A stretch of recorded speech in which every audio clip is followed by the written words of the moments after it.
thank you so much to the people that helped me. Okay guys, I don't want to cry. Ya, bisa mau nangis.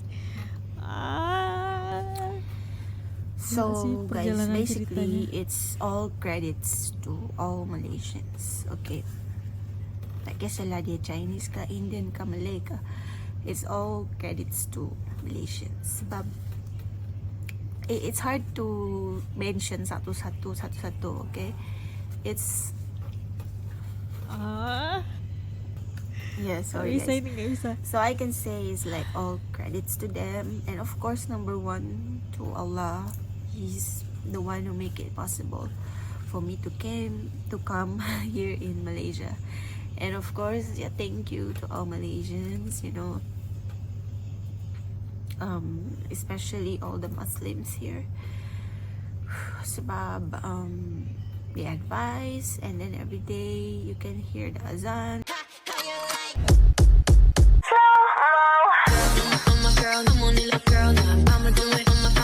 Assalamualaikum, Elsa di sini. Hai guys, hai semua, halo tetangga. Gimana kabar teman-teman semua? Semoga sehat selalu, semoga bahagia selalu, dan semoga hari teman-teman semua selalu good day. Selamat datang di channel YouTube Arsy Widianti Putri. Oke guys, hari ini kita akan membahas sebuah video yang dimana semoga video ini juga bisa memberikan manfaat untuk kita, bisa menyadarkan kita juga mungkin, karena ini adalah salah satu cerita yang terjadi sama seorang wanita Filipina ini guys. Jadi Malaysia merubah diri dia, mungkin dari segi sikap, mungkin dari segi perilaku, mungkin dari segi kehidupan, mungkin dari segi pemikiran dan lain sebagainya gitu. Jadi nanti akan kita sama-sama simak apa sih yang berubah gitu, dan kenapa bisa Malaysia merubah dia. Yaudah, tanpa berlama-lama, tanpa membuang masa, jumlah kita mulai video reactionnya. Are you ready? Let's go.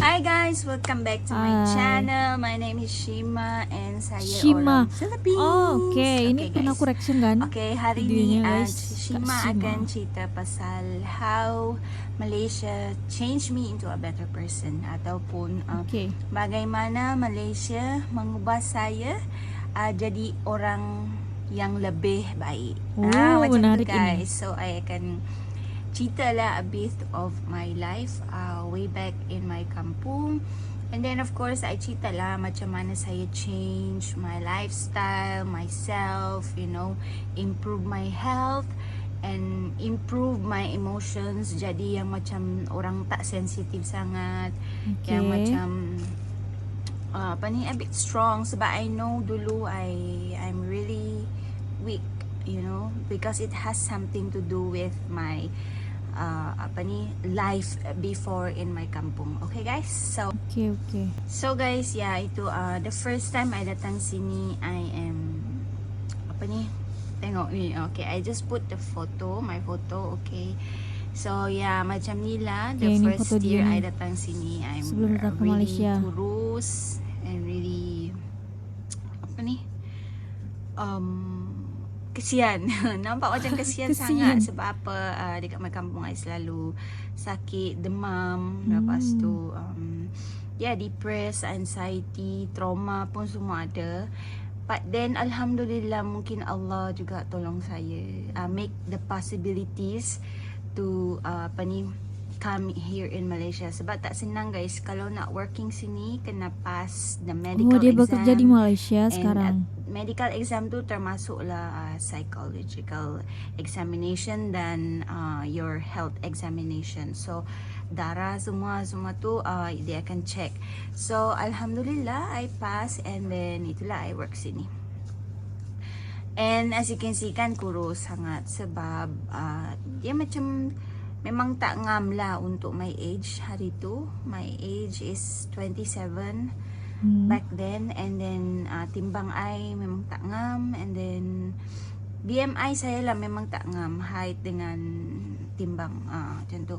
Macam sebab bila kita kurus ni kan, ada juga yang kurus macam dia kan macam jadi pendek, sebab aku udah lah gendut kan, pendek. so Astagfirullah, tidak boleh seperti itu Elsa. Okay, aku mensyukuri so bentuk badan aku sekarang guys. Meskipun dibilang kak gak apa-apa, yang penting aku bahagia gitu kan. Aku menikmati dan bersyukur atas anugerah yang Allah berikan kepada aku gitu. Mana tahu dengan pipi aku yang cabi ini, dengan pipi aku yang lumayan besar ini, itu menjadikan aku awet muda kan. Kan itu suatu nilai plus juga gitu guys. I grew up with my grandma. Okay, and then dia lah yang jaga saya, membesarkan saya lah. Sebab Oh, my dia tinggal mom sama and grandma my dia. dad is working. Hmm. Okay, so semua tu I learned from her, like sembayang, solat, nak pergi tarawih, puasa, semua macam tu. Is about religion. My grandma lah yang teach I. Neneknya Okay, ya. lepas tu cut the story kan, a bit shorter. Okay, masa my nenek meninggal, then Oh, I nenek yang need to go back meninggal. to my parents' Sama house, kayak aku, nenek aku and juga dari udah situlah I meninggal. start macam my parents didn't know that masa my nenek meninggal I trauma, I depressed. I don't know lah.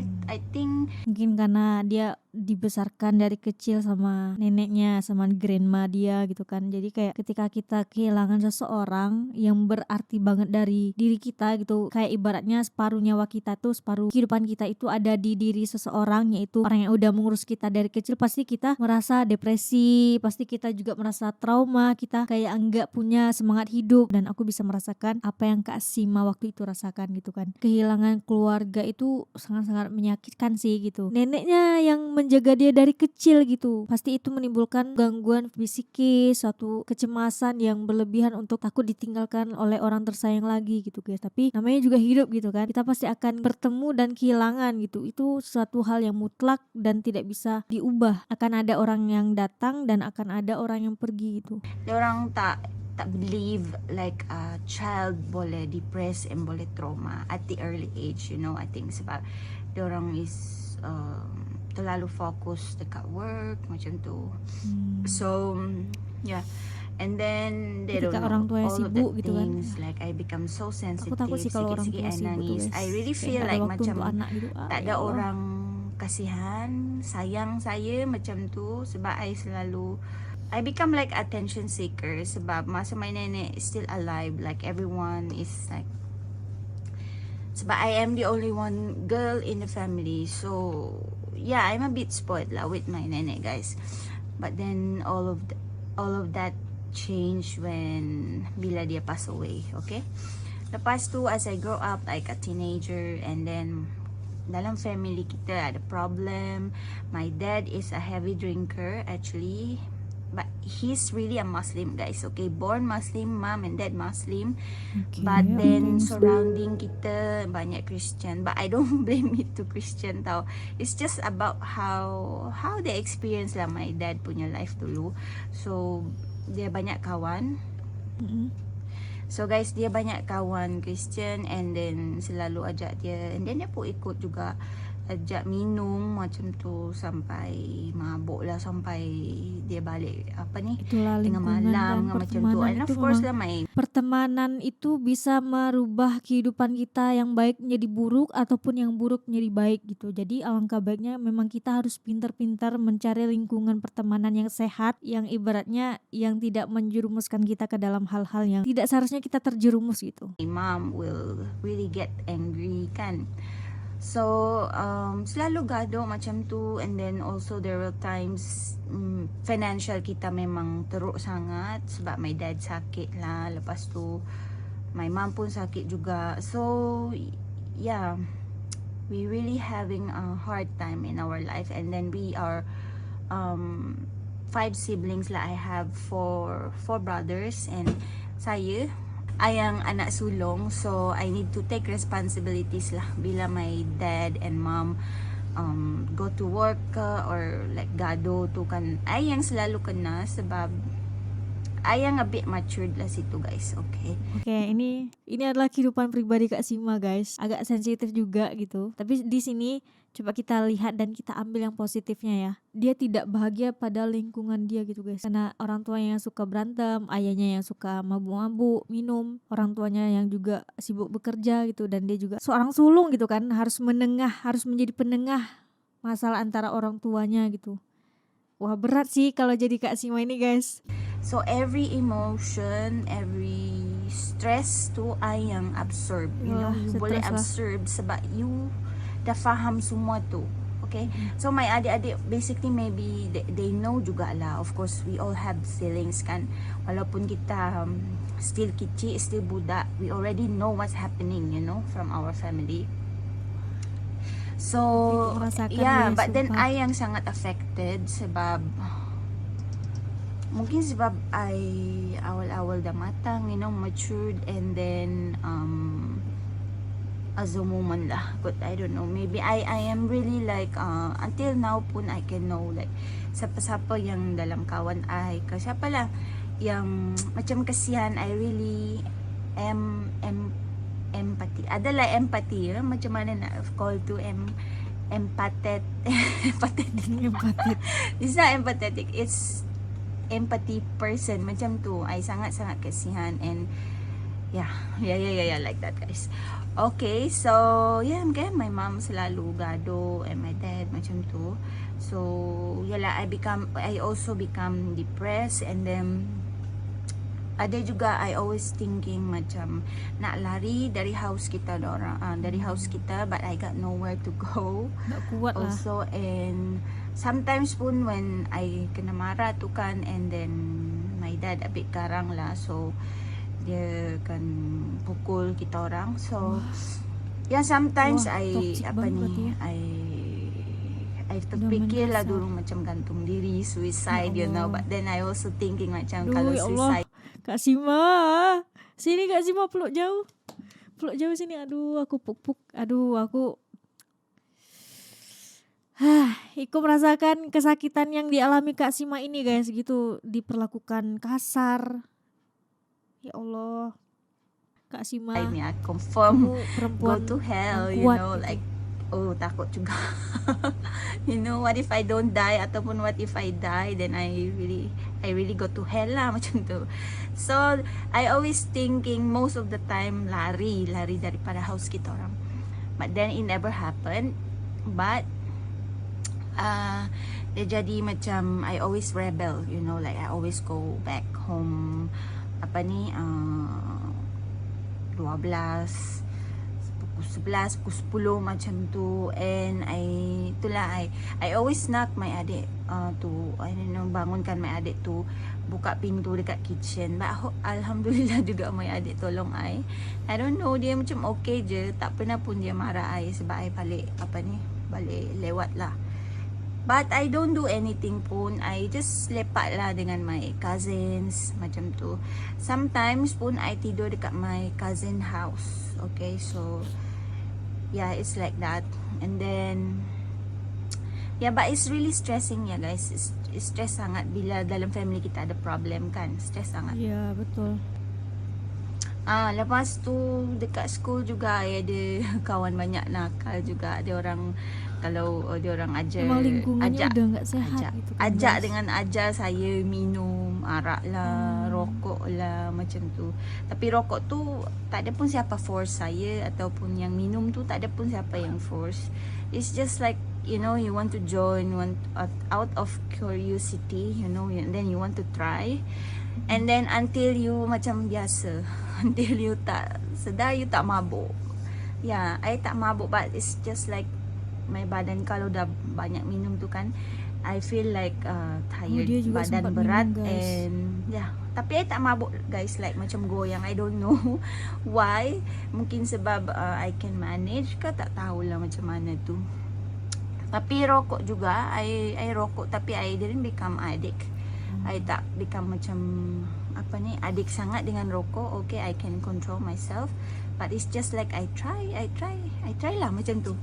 And then yeah, as the time goes by, macam selalu gaduh dalam my family. And then yeah, that's how I rebel lah. I try things yang macam diorang tak tahu. Lepas tu I lepak, and then I go sleep with my cousin house just to elak the stress from the house, you know. I don't want to hear them gaduh ke apa, ataupun I don't want them to include me from the gaduh, you know, when they angry.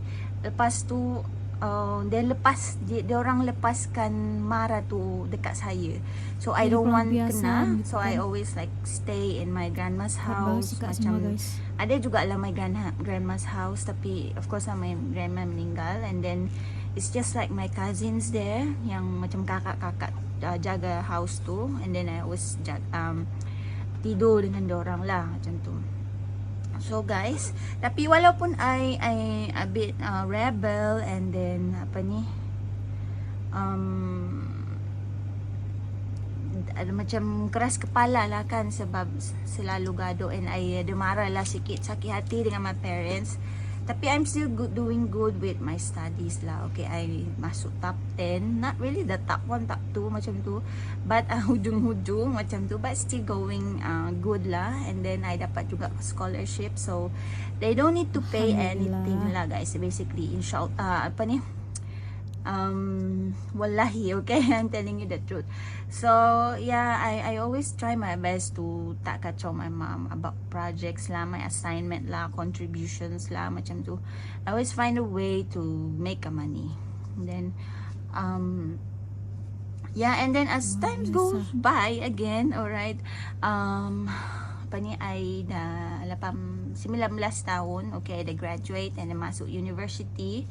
And situ juga ada macam opportunity I masuk scholarship from the university. My first course is BS Agriculture, sebab yalah my professor give me the chance to masuk scholarship. Ya, tak perlu bayar tuition fee, and every semester I will have an allowance macam tu. So dekat university tu they provide dormitory. So I think that's the chance for me to, you know, run away from the house. So I ambil juga dormitory, and then I stay there. But then of course kalau dormitory tu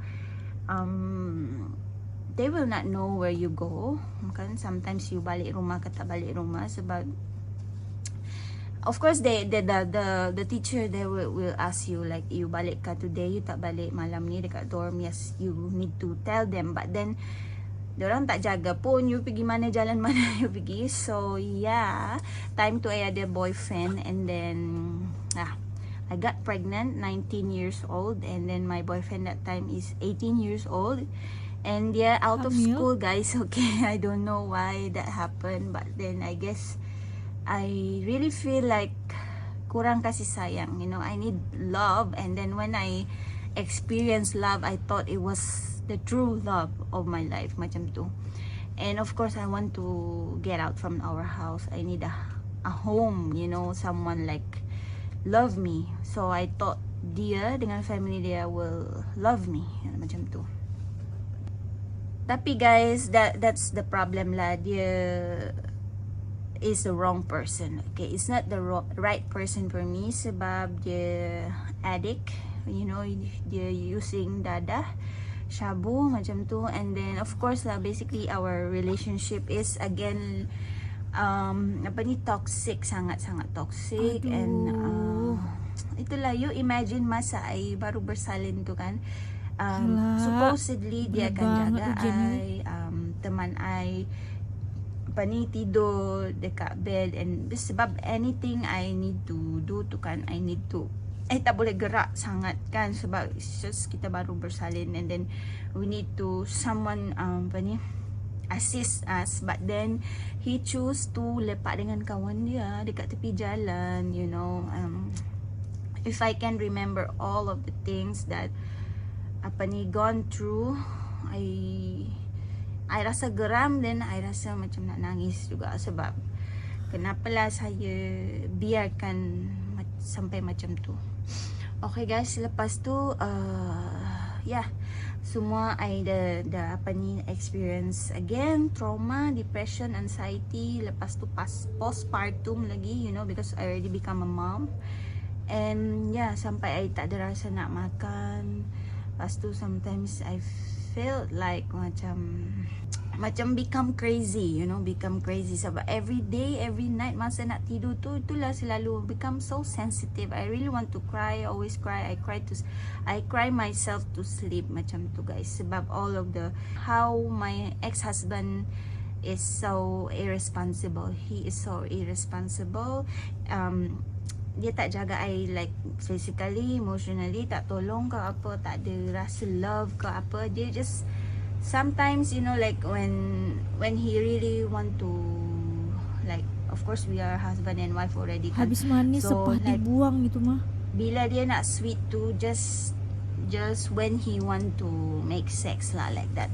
So yeah guys, just itu saja yang I dapat dengan dia. Tapi kalau nak cakap ke, nak you know, jaga baby Sumpah, aku pun nggak tak bisa ada. berkata-kata Dan di video ini, financially guys. pun, tak ada guys. Dia tak kerja tak kerja macam tu.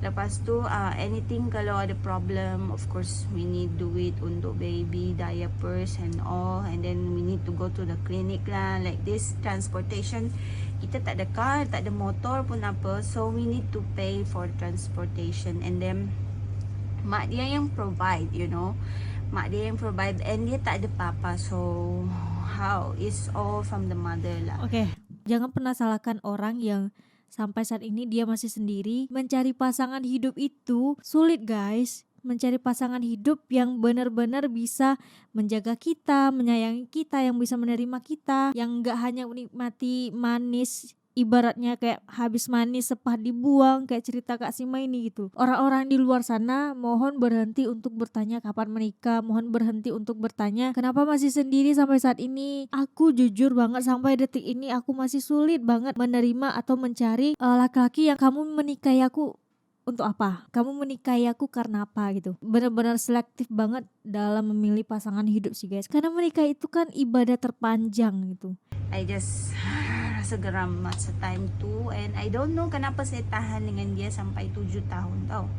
Okay, so yeah, to make the long story short kan, I dah rasa semua tu, I dah stress sampai my berat badan turun, and then muka I pun macam tak tahulah guys.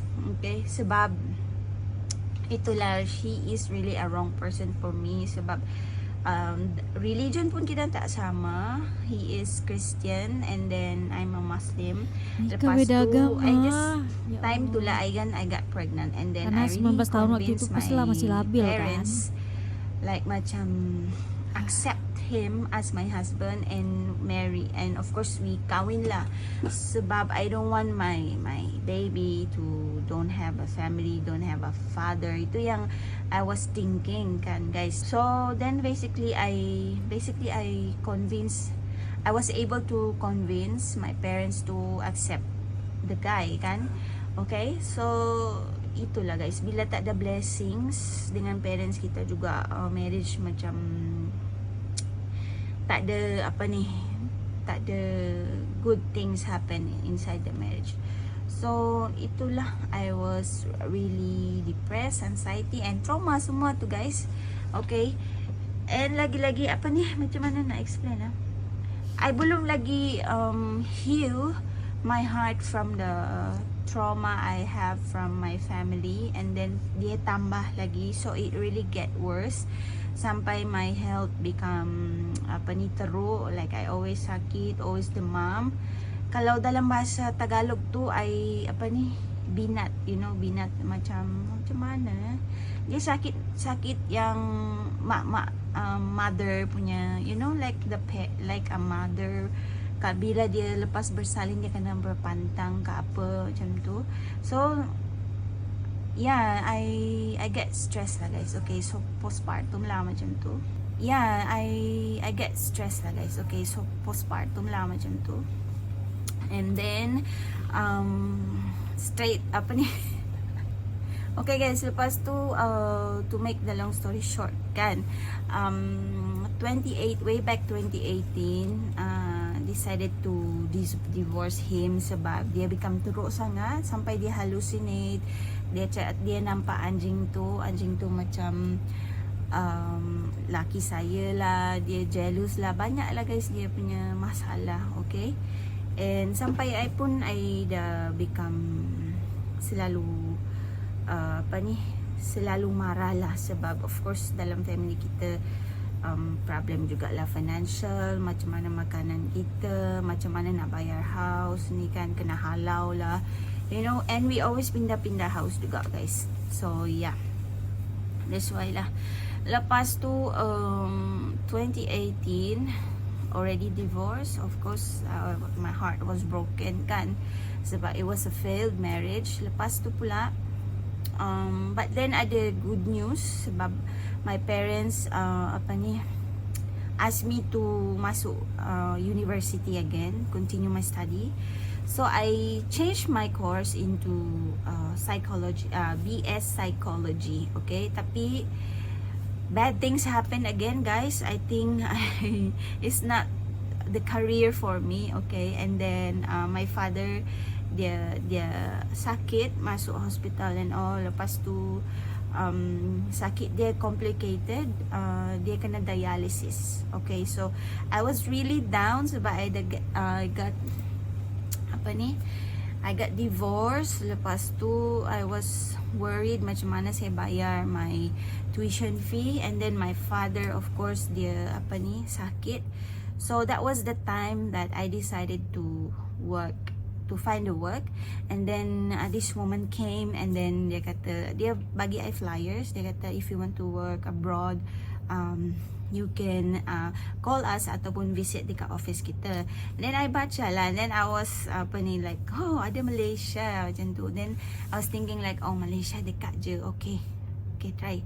So yeah, alhamdulillah semua okay guys. Yang ni I bagi tahu you guys, masa tu you kena uruskan like all the papers and all the requirements kan. Alhamdulillah, I don't know, mungkin really Allah izinkan saya datang kan sini. So Allah itu tidak akan membebani umatnya atau hambanya kalau nggak sesuai dengan kemampuannya itu. Jadi Allah ngasih cobaan ini ke Kak Sima tuh karena Kak Sima sanggup gitu untuk menuju Malaysia. To become so smooth guys, smooth saja dalam satu kan, bulan. kalau kita udah melibatkan Allah dalam kehidupan kita, semua, and apa then yang nggak bisa Manila. Allah Lepas lakukan tu, gitu kan.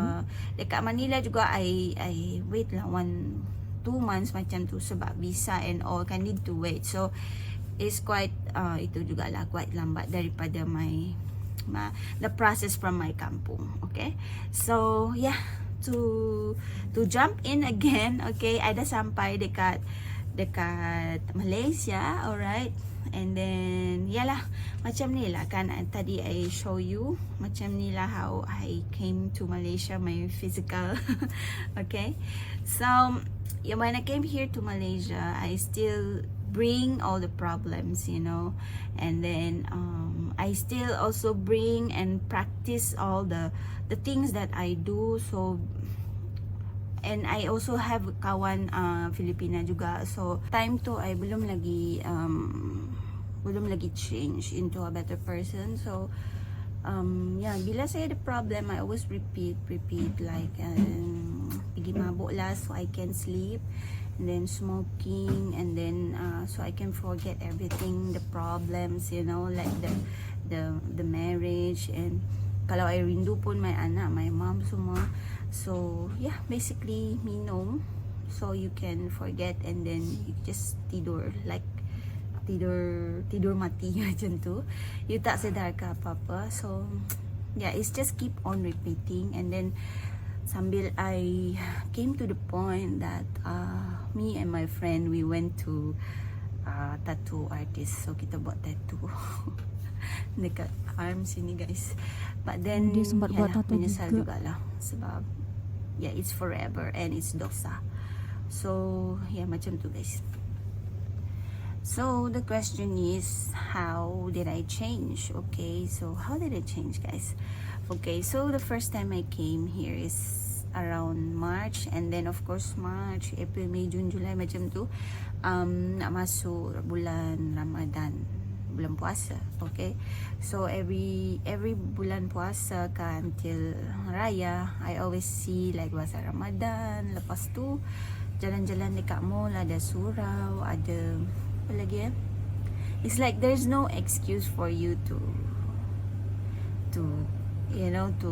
because I'm a Muslim, yeah, and all of the things I know lah, like how to solat, puasa and all, but it's just I tak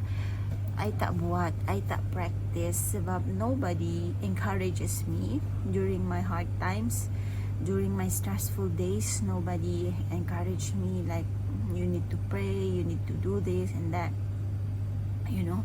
But way back in my kampung ada je guys, like my aunties and my uncles macam tu, but it's not enough, you know. Sebab sometimes diorang pun when the way they talk to is like menyakitkan hati, you know, like macam kau ni sama je kau dengan bapa engkau ni macam tu.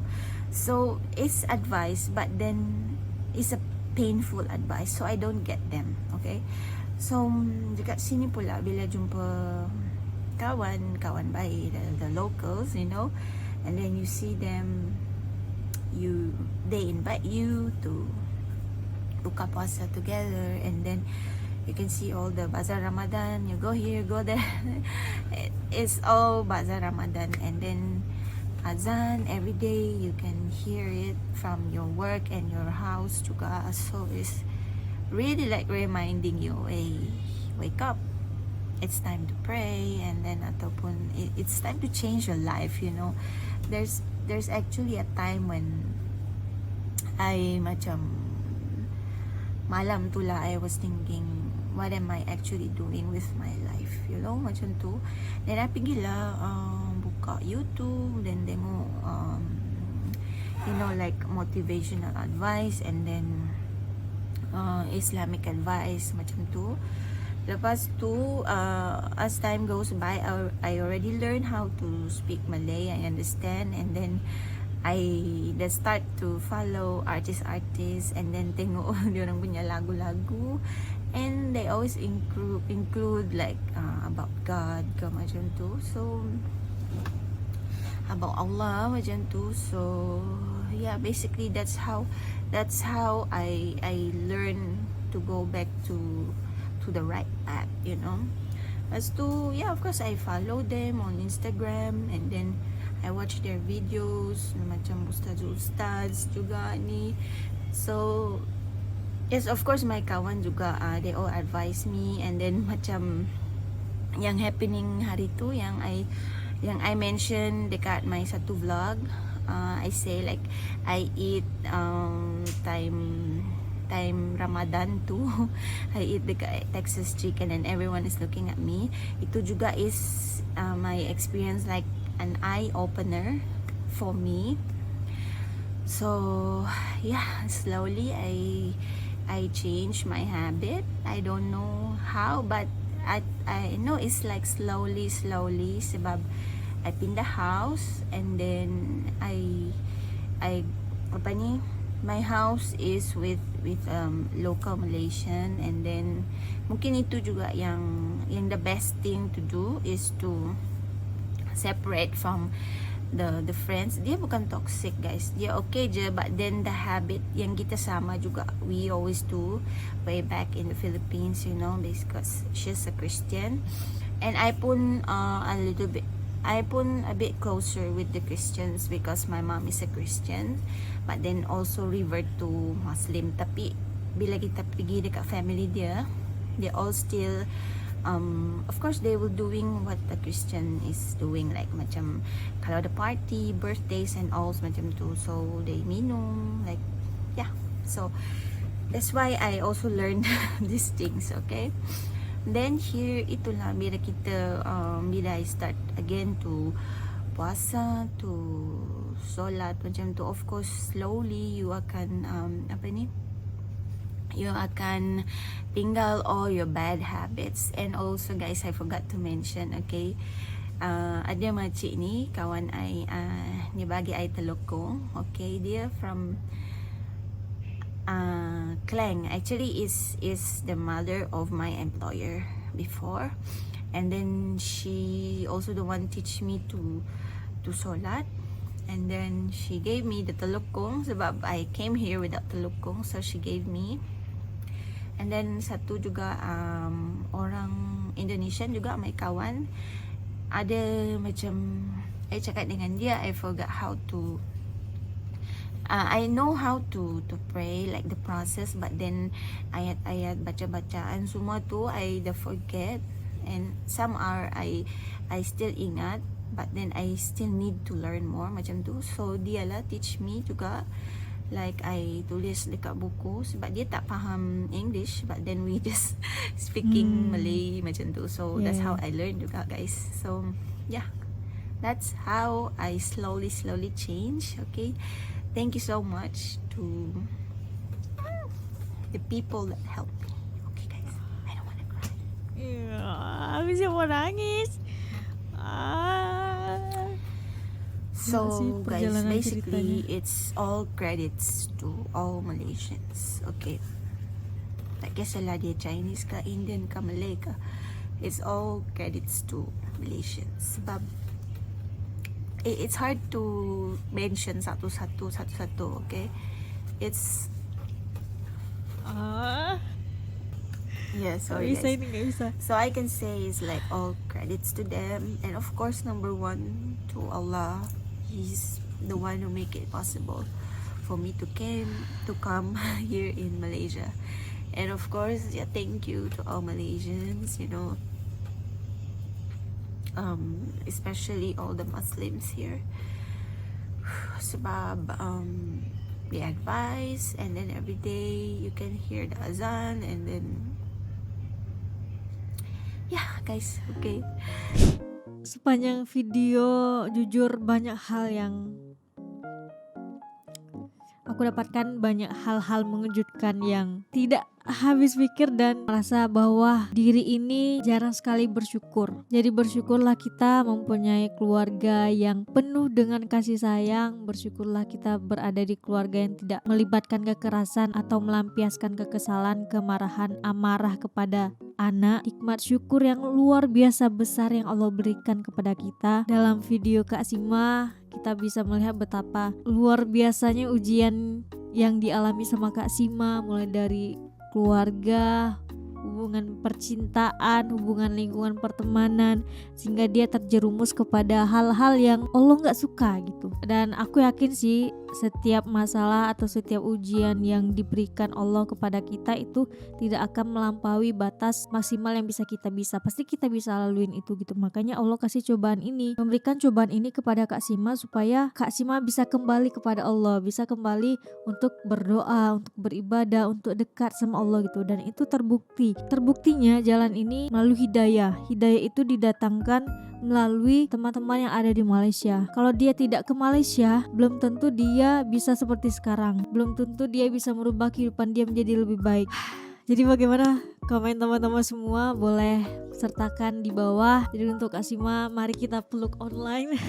Kak Sima hebat banget, sudah bisa berada di tahap sekarang, sudah menjadi wanita yang kuat, sudah bisa menjadi wanita yang baik dan bisa merubah kehidupan atau tabiat yang buruk menjadi tabiat yang baik. Dan itu tidak lepas dari kuasa Allah, tidak terlepas dari hidayah yang Allah berikan untuk Kak Sima melalui orang-orang yang ada di Malaysia gitu. Betul. Yaudah guys, kayak cukup sekian video reaction kali ini. Bagi teman-teman yang suka sama video ini, jangan lupa untuk like, comment, dan subscribe. Dan kita ketemu di next video. Bye. Assalamualaikum.